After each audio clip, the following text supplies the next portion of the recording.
Nós estamos começando mais um episódio do podcast, vídeo podcast, com cocá e ou sem cocá, que é uma arqueologia das memórias ancestrais, né? E hoje é interessante, né, a gente falar de memórias ancestrais, porque hoje a gente vai entrevistar uma jovem, né? E aí eu pensei, né, que é importante a gente falar dessa força, né, das mulheres, e aí eu vou ler um poema para abrir e apresentar a nossa convidada. Mulher, quem é você, mulher? Sou a erva da cura e das dores, a deusa plural e singular da vida. A marcha das margaridas em flores, a lágrima na partida de mãe, vó. A geradora dos filhos multicores, o poema do feito que foi do peito, erva. O coração que não cabe temores, o silêncio que acusa a injustiça, o grito que atira nos opressores, a bela e a fera, sem véus, sem pudores. De Eva Potiguara. E aí, para começar essa conversa aqui com Clara Potiguara, que ela me falou que faz tanta coisa que eu, assim, só vou dizer umas duas.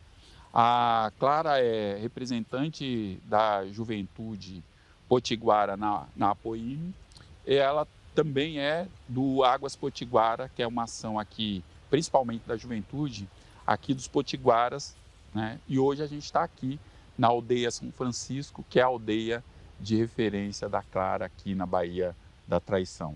Clarinha, eu apresentei você mal e pouco, então diga quem é a Clara Potiguara para nós. Olá, gente, tudo bem? Me chamo Clara Potiguara, sou daqui da Baía da Traição. Estamos em São Francisco, que é a aldeia atual do meu pai. Uma aldeia referência para todos nós, porque é a aldeia mãe. E sou muitas coisas numa só, levando todo mundo, mesmo que sozinha às vezes. Sou artista musical, participo de alguns coletivos socioambientais, socioculturais, como Águas Potiguara, que Giva citou. O Águas Potiguara é um coletivo que foi idealizado na pandemia, né? Com as lembranças das pessoas do Alto do Tambá, incluindo jovens há mais tempos, vulgo nossos anciões, e jovens, né? A ideia era reabrir o rio que foi assoreado pelas aningas e faz 3 anos já abrimos alguns kms de rio com as próprias mãos. Participo de alguns vários, como Memórias Potiguara, o Apaié, que são de audiovisual, né? A gente trabalha com o Memórias eternizando as memórias dos anciões. A gente já entrevistou o Cacique Aníbal, as parteiras, algumas referências aqui no território, como Capitão também. E é bem importante essa coisa da memória pra gente, porque tudo é passado pela oralidade, né? A gente só tem registro, assim, nosso maior registro é a oralidade, é nosso principal meio de comunicação e de passar a comunicação adiante, o conhecimento, né, adiante. E o Memórias Potiguara surge disso, surge dessa necessidade de mostrar o que a gente tem de mais bonito, em forma de audiovisual. A Clara disse que tá nervosa, gente. Ela tá ali tremendo. Mentira, mentira. Mentira. A Clara já tem encarado aí um monte de palco aí. Eu não falei que ela era artista, cantora, que a gente meio é macaco de auditório dela, né? Mas eu queria, antes da gente avançar um pouco mais nisso, né, Clara? Quando a gente tem falado muito de, acho que 3 elementos, né? A gente falar de nós, a gente valorizar a oralidade, porque é na oralidade, né, que está guardado, né, a nossa memória. E na oralidade, claro, que é muito interessante, né? Por mais que tenha tido processos, né,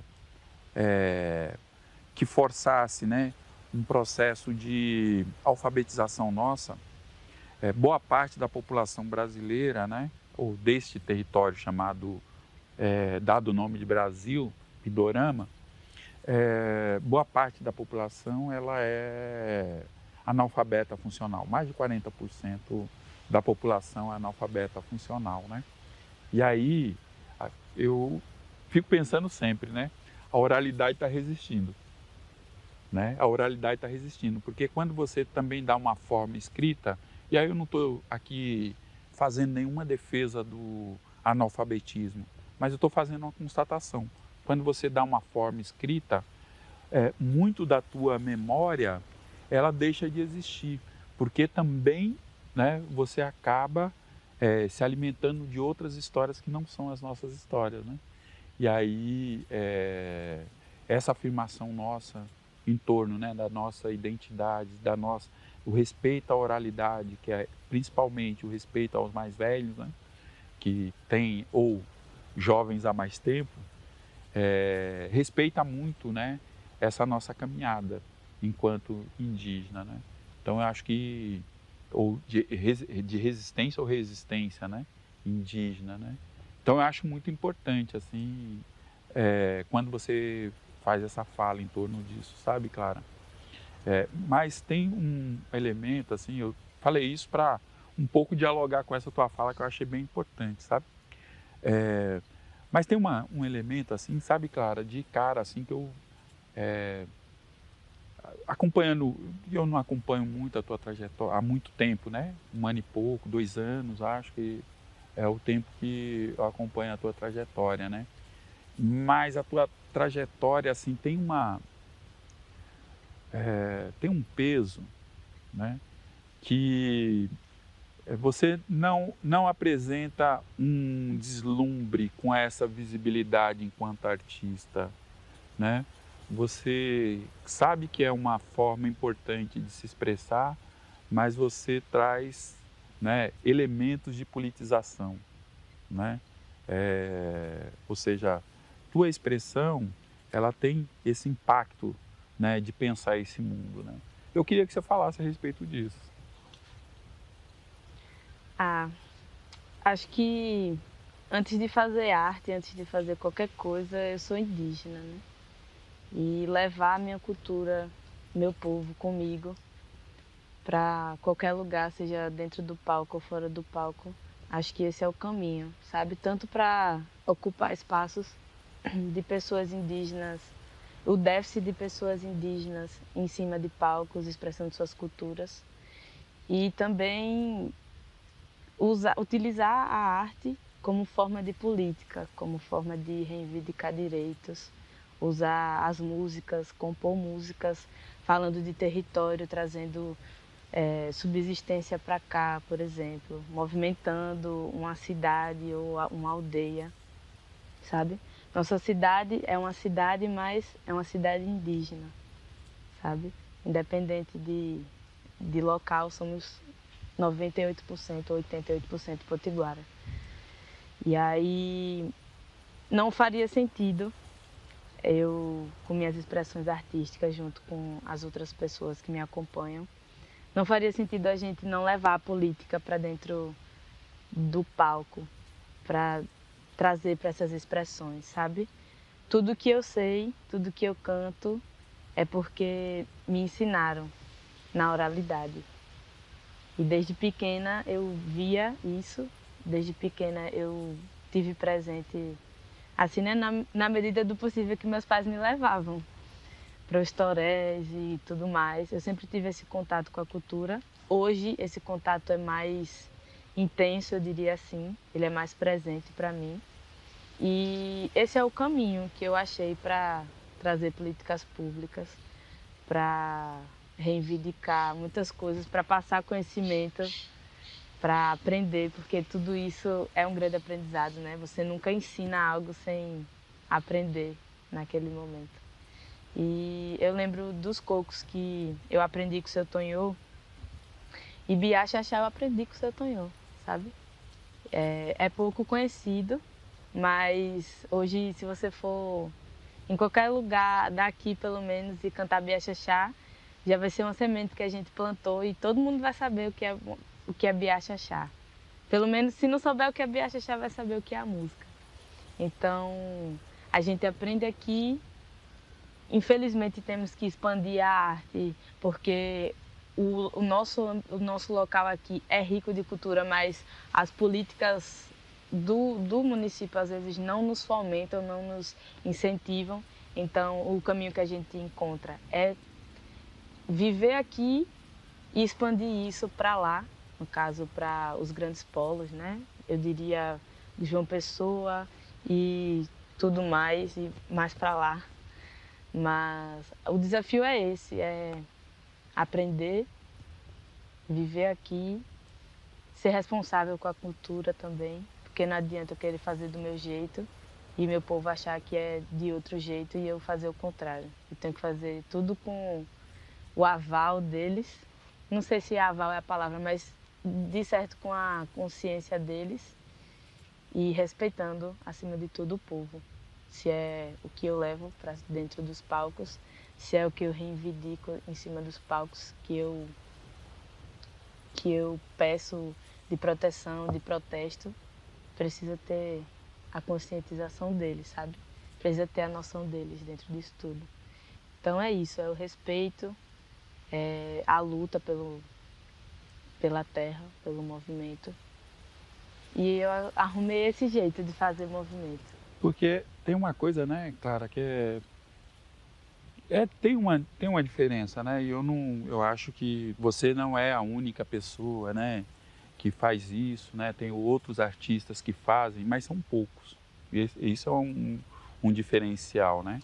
Não são todos os artistas que, né, no palco fazem política e na vida fazem política, né? Aliás, um longo período os artistas, né, não se posicionavam, passaram a se posicionar mais politicamente nos últimos tempos, mas é posição enquanto figura pública, né? Isso é uma coisa. Agora, esta coisa de você estar no palco fazendo políticas, sabendo que tua arte é uma expressão política, né? E na tua vida você também, né, fazer política, fazer exercício político, porque veja, né, quantos lugares que eu nem lembro mais, eu só lembro de alguns, que eu sei, que eu acompanho, de que você participa, entende? Então, assim, a tua arte, que é importante você colocou, ela não está desassociada do povo, mas ela também, por ser arte política, ela também não está desassociada de uma prática que você tem.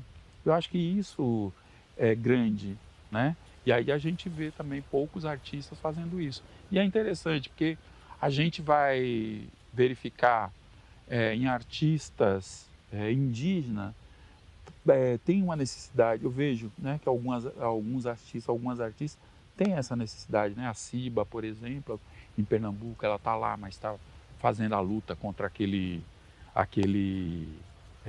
desmatamento que está acontecendo na Mata Atlântica para montar aquele espaço para o exército, né?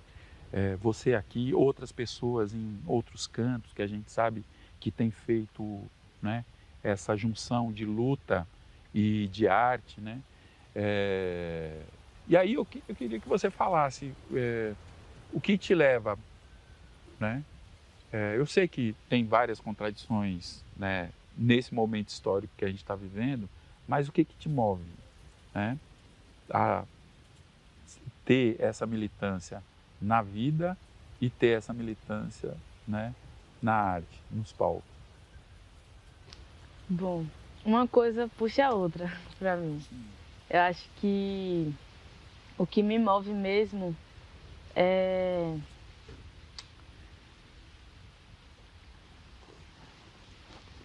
a gente, enquanto jovem, pelo menos o que me move é, enquanto jovem, não é nem eternizar, é a questão de continuidade, é ser a continuação de todos aqueles que já foram jovens, sabe?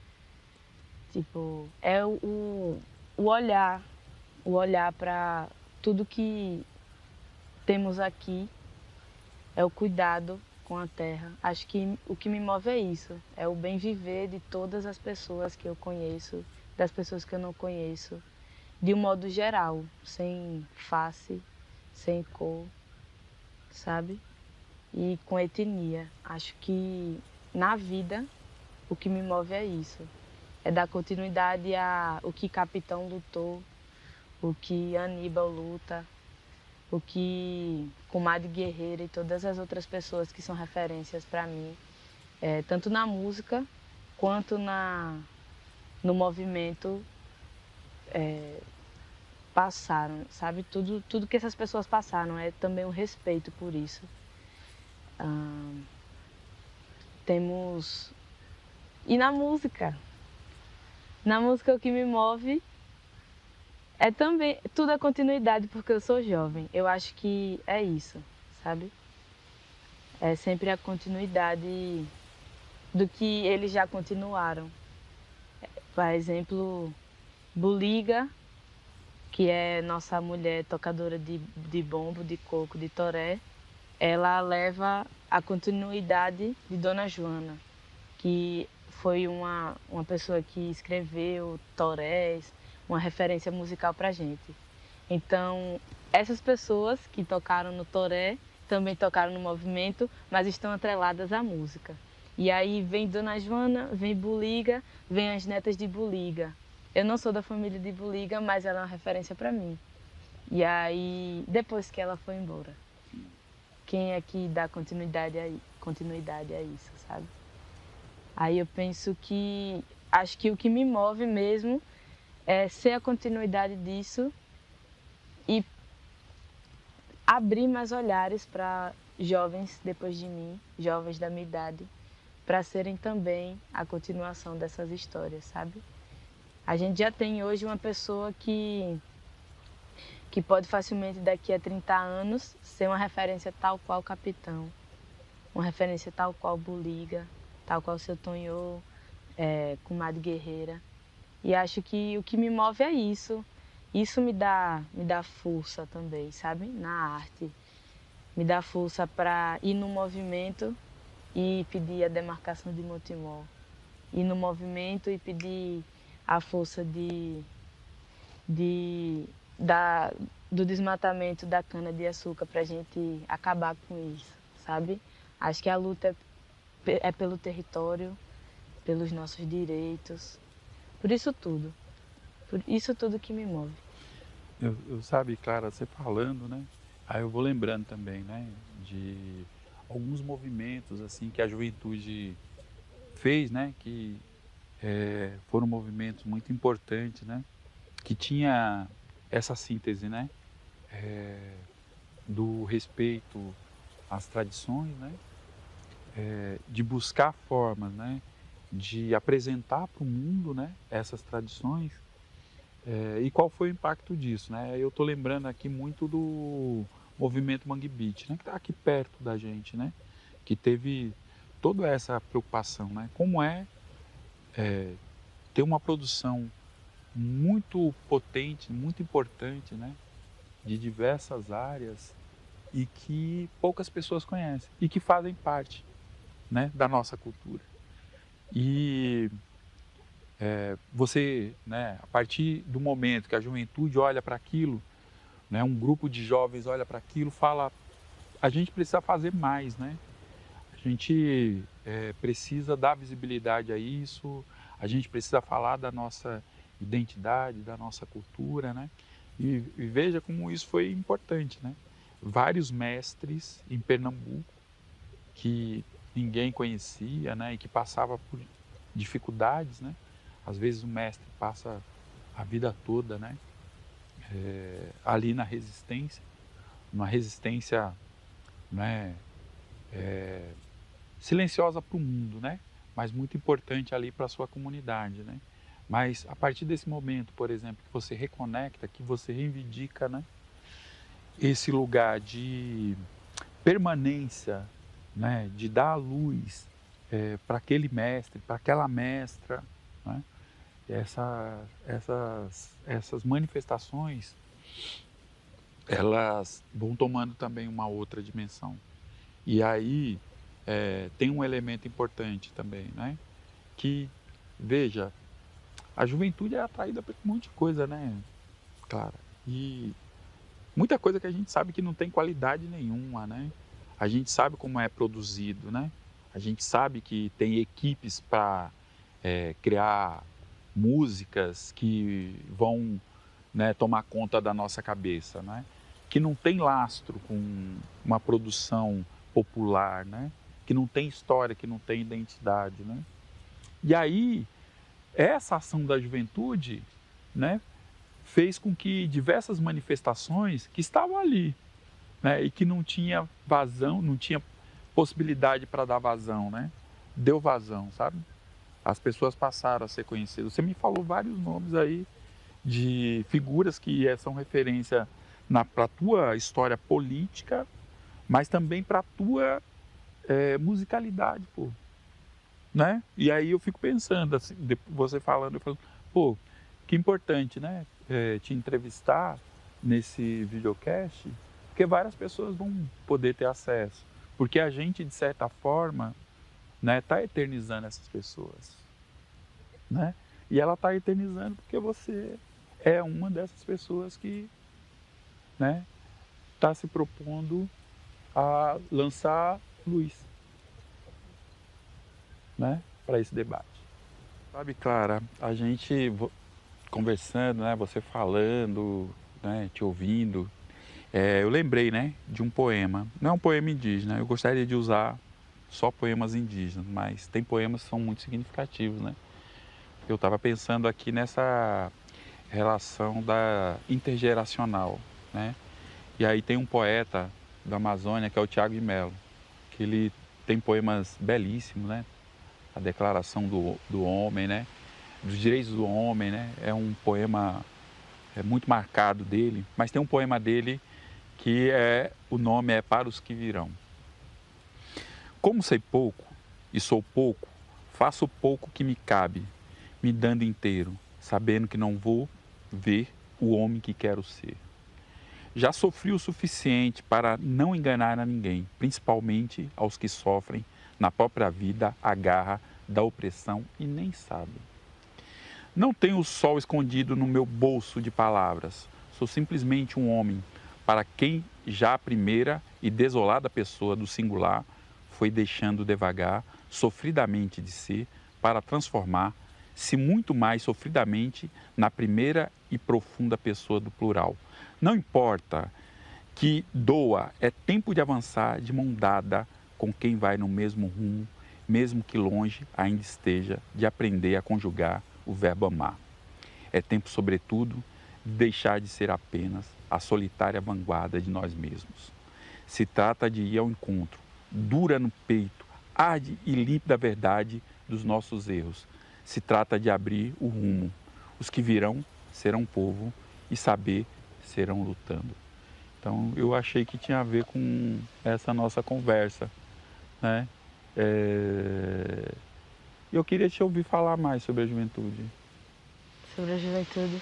Eu queria lembrar de um poema de Iaci Pitã Potiguara, que ela fala de que nós somos as raízes das árvores que o machado da escravidão não conseguiu cortar. E aí é isso. A gente tem que produzir cada vez mais raízes, cada vez mais conscientização de reflorestamento para a juventude. Temos acolhido muitos jovens no Águas Potiguara para fazer reflorestamento. E aí a juventude é isso, é a continuidade, né? Essa coisa de tem essa responsabilidade de repassar, de aprender e repassar. Enquanto juventude, eu sou apenas uma ponte entre os mais velhos e os mais novos, né? O futuro é ancestral, mas o futuro é também agora. Participei de uma amostra na Escola Matias Freire, aqui na Baía da Traição, que foi lindo ver mais velhos, mais jovens, tudo que a cultura movimenta, mas falta ainda muito incentivo, sabe? Não incentivo de vô para neta, de neta para primo, sabe? Não incentivo entre nós. Falta incentivo de valorizar, das políticas valorizarem. Não políticas, digo indigenistas, mas os políticos partidários, as autoridades valorizarem isso, porque senão a gente vai continuar remando contra a maré. Pode ser a juventude mais potente que for, mas a gente precisa do mínimo de apoio, pelo menos. A luta vai ser sempre essa. Hoje a gente tem aí várias ferramentas, como os editais, como é que a gente ocupa esses espaços, como é que a gente alcança essas coisas, sabe? As parteiras hoje, as parteiras é uma das mais velhas associações daqui, no nome de Dona Nancy, de Ninho, que é Cida Potiguara. Em 2023, ou foi 2024, que as parteiras vieram ter uma sede, uma casa de parto. Quanto tempo, quantas pessoas não nasceram? Pajé Isaías nasceu da mão de uma parteira e não foi numa casa de parto, sabe? O cacique geral nasceu de uma parteira, mas não foi numa casa de parto. E hoje a gente tem estrutura para acolher uma grávida, uma gestante, né? Numa casa de parto que foi construída através de políticas públicas, de um edital, sabe? Então isso é vitória. Para a gente isso é um marco, né? Porque tem aí as parteiras, aí a gente tem o Águas Potiguara, que restaurou um antigo pavilhão. Era um acesso lá que estava abandonado, restaurou. Hoje a gente tem viveiro de mudas, sabe? Para reflorestar um rio que foi assoreado. Temos nosso mais jovem lá é, sei lá, Pedoca, com 6 anos de idade, 10 anos, sei lá, sabe? Já pesca, já sabe a importância de ter um rio, de repassar o conhecimento, de aprender, de viver, né? Porque não adianta você ser só close. Sim. Só o rostinho bonito, eu sou indígena, eu pinto de ouro com higiene e papo.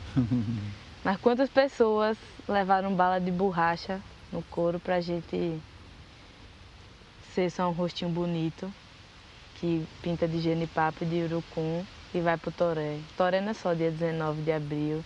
E é isso que a gente quer dos jovens, que os jovens ocupem os espaços, que os jovens vão para os movimentos, que vão para o ATL, Marcha das Mulheres, Chucuru.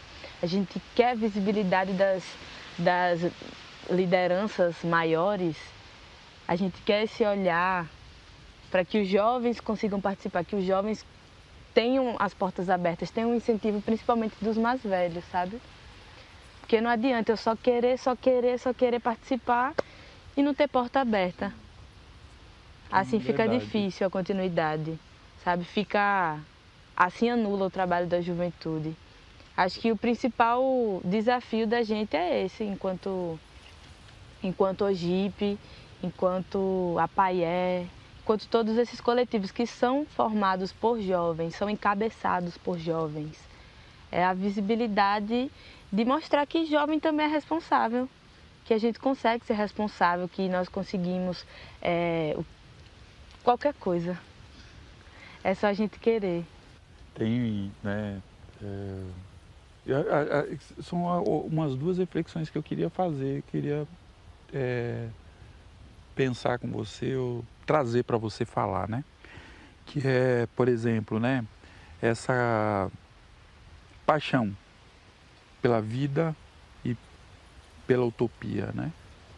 Porque a utopia é o que nos move, né? A gente caminha a partir dela, né? E aí, claro, eu fico pensando, como a gente pode sonhar e ter utopia nesse mundo que nos rouba tudo, né? Em um mundo em que querem privatizar as praias, mas que já foi privatizada, né? Boa parte da vida. E a gente sabe, por exemplo, né?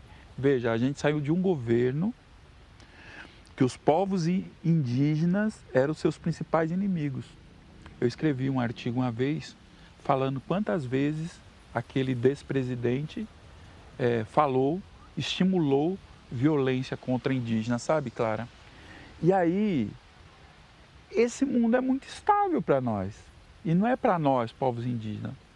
É para nós que sofrem a opressão desse Estado, sabe? E aí eu fico pensando, você consegue sonhar dentro desse sistema que está aí? Sonhar, a gente sempre sonha, né? O negócio é como a gente vai Eu realizar. quero reformular. Sonhar com o futuro, né, dentro desse sistema? Sonhar com o futuro dentro desse sistema. Para isso a gente precisa ter coisas mais sólidas. Conseguir sonhar é difícil porque, na verdade, é bem fácil conseguir sonhar. Sonhar né? é bem fácil. O né? negócio é o que é que a gente está fazendo de sólido e efetivo para não depender tanto desse governo. Nem desse, nem dos próximos que virão, nem dos, sabe? O que é que a gente está fazendo com a terra? Como é que a gente está quebrando o capitalismo? Como é que a gente está plantando, reflorestando e lutando contra a cana-de-açúcar?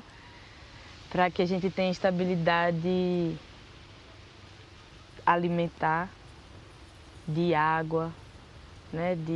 Do que beber, enfim.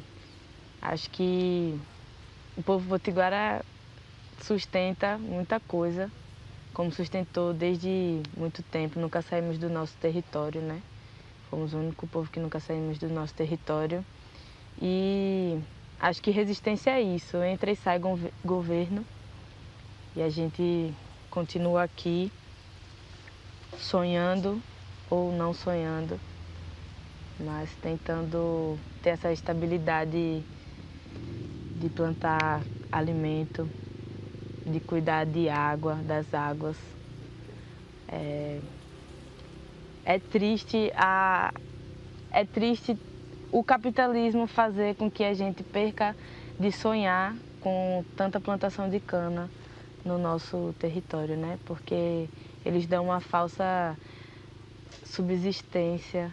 Na verdade, é uma falsa estabilidade porque eles arrendam a terra, né? Vem aqui, aluga a terra do indígena, dá aquele único dinheiro o ano todo e fica aí a terra invalidada.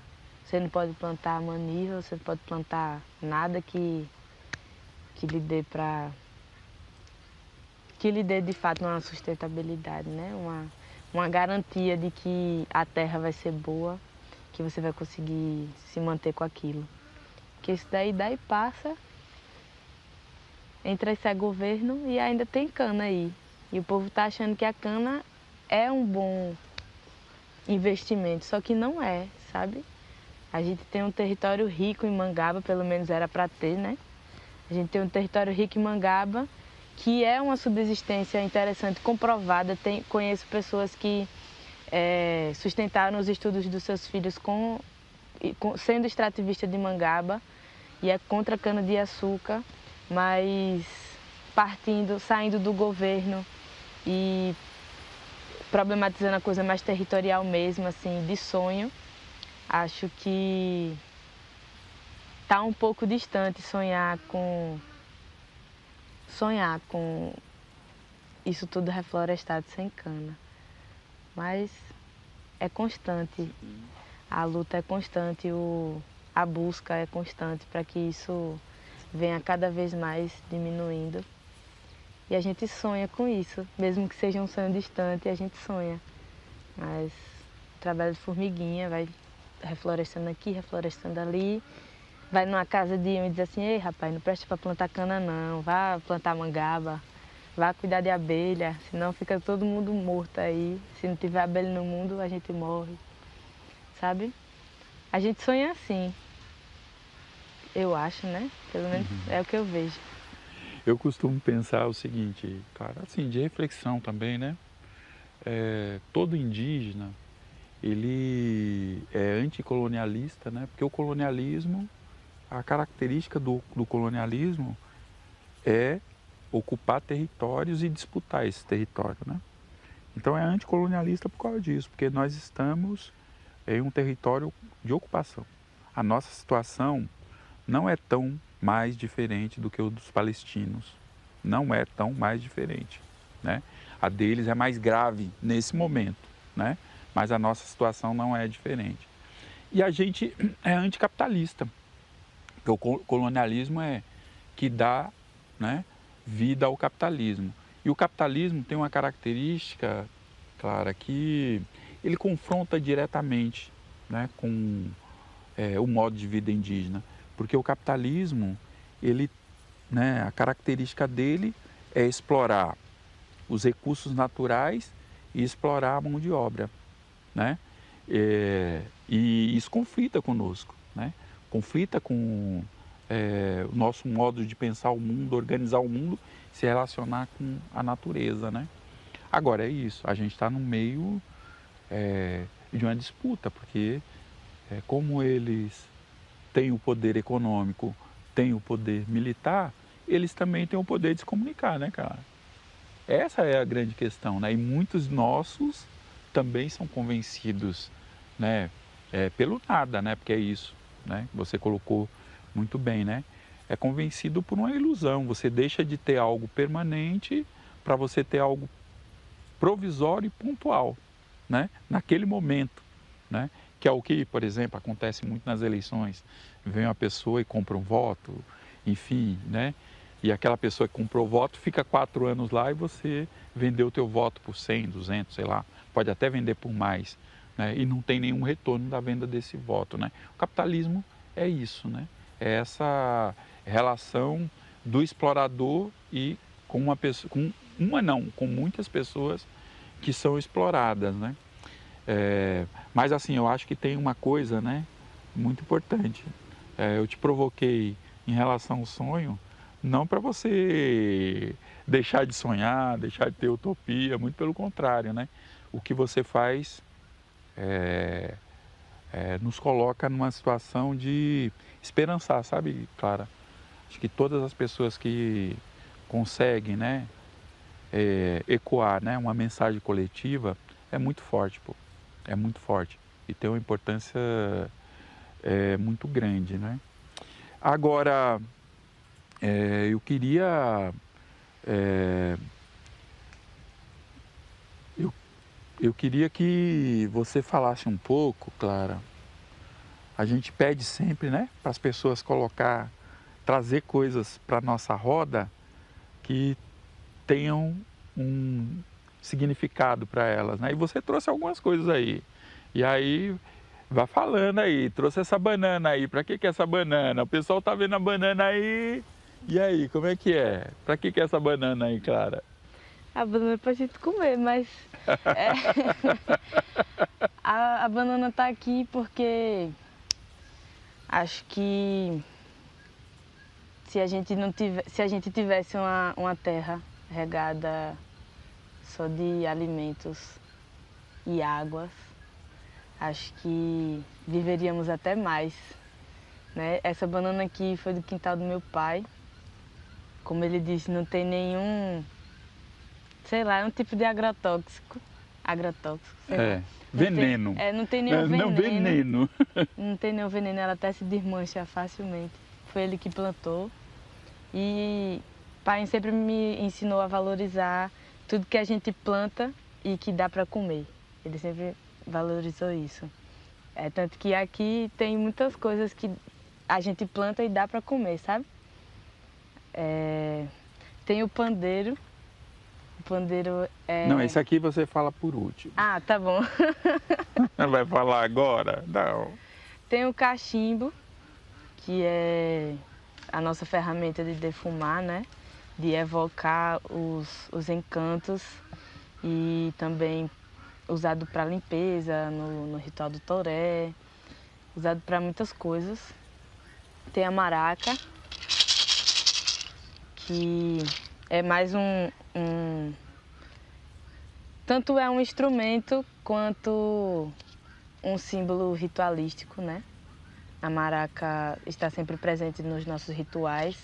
É também uma forma de evocar os encantos, né? O toré ele não começa sem maraca e sem bumbo. Pode até não ter o bumbo, mas tem maraca. E aí é um um instrumento muito importante. Instrumento que eu digo não só no sentido musical, mas eu digo em questão de elementos, sabe? Temos aqui essa espada de Santa Bárbara, mas se você sair daqui, de onde a gente está, e for lá no final da aldeia, vai ter um cacho desse daqui em toda a porta de casa. Não tem uma casa que não tenha. Temos o urucum, que a gente faz as pinturas faciais, né? E às vezes a gente preenche o meio das pinturas do genipapo. O genipapo representa o sangue, a terra pra gente. Representa muitas coisas o genipapo. Tanto a medicina quanto as expressões corporais, né? As pinturas.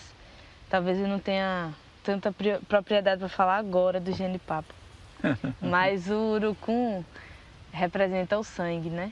A gente pinta o rosto de urucum. Nossa pintura potiguara, facial, ela consiste em 2 traços. É bem simples. É só um traço de urucum e um traço de genipapo, ou 2 de urucum, tanto faz. E agora o pandeiro. Agora o pandeiro. E esse pandeiro? Esse pandeiro aqui é a forma que eu consegui me aproximar do coco de roda, né? A gente tem o coco de toré aqui, com o seu Tonhô sendo o mestre referência, Buliga com Dona Joana e agora o jovem pajé Cleitinho. Temos essa referência. Aqui a gente não tem pandeiro para tocar, sabe? O pandeiro é algo mais dos cocos de fora. Está sendo implementado assim, quem sabe tocar pandeiro, coco de roda toca, mas o nosso coco de roda, que tocamos coco de toré, ele é bumbo e maraca, sabe? Só bumbo e maraca. Sim. Aí, sempre depois dos torés, antes, tinha o coco de roda, uma coisa puxava a outra e é isso. A gente tem no toré a gaita também. A gaita é um elemento muito bonito. Acho lindo Jailson tocar. Jailson é a pessoa... Seu Zé Bitu é a pessoa mais velha que toca bumbo, aí depois dele vem Jailson e agora vem Pirá, que é a pessoa que tem uns 15 anos aí, tá tocando com toda a gota, mais que eles dois. Mas é isso. Mas aí, tu vai mostrar alguma coisa pra nós ou vai ficar só falando? Não é, né, velho? Eu vou ensinar a música que seu Tonhô me ensinou. Eu acabei escrevendo um pouco mais dessa letra. E Biaxaxá é uma abelha. Eu sempre canto ela em todos os lugares. É uma abelha. Representa muito do que nós somos, né? Pregamos tanto a coletividade e as abelhas trabalham sempre no coletivo. E eu vou cantar Biaxaxá.